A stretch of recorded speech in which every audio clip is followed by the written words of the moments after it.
If you're on food TikTok at all, then chances are you've heard of this Korean carrot salad.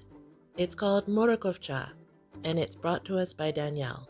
She's a really popular influencer who makes food look so good, any recipe she features pretty much immediately goes viral. Anyway, this carrot salad is incredible. Its origins are very interesting as well.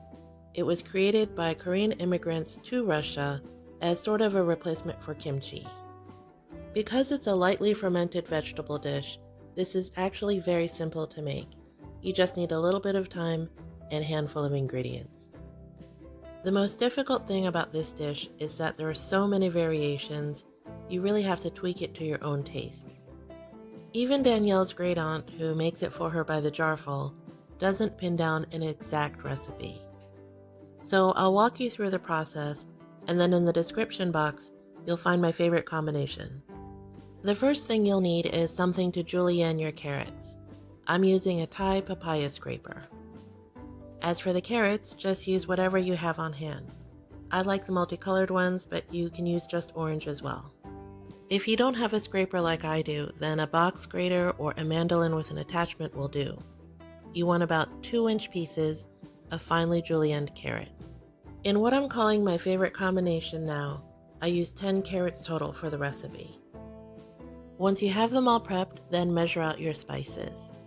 The common flavors in all the variations I saw were hot chili flakes, salt, black pepper, smoked paprika, ground coriander, and a bit of sugar. After that, it's minced garlic and your wet ingredients. Now for that, you can use oil and vinegar. The types are up to you, and some people add a little bit of soy sauce. I like to start out by mixing it with tongs, and then I add it to a Ziploc bag and mush it around with my hands. After that, I put it in a glass jar and let it ferment on the counter for about a day. The finished product can be served as is, or you can garnish it with sesame seeds.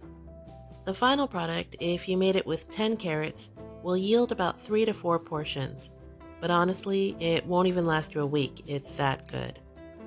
Now, like I said, I've made this several times now, and I have finally figured out my favorite combination. Its predominant flavors are the garlic, the acidity from the vinegar, and a touch of sweetness from the sugar. Now, the smoked paprika is what brings it all together, so don't skip it. I really hope you give this recipe a try, and go to TikTok and check out Danielle. You'll love seeing her try different foods.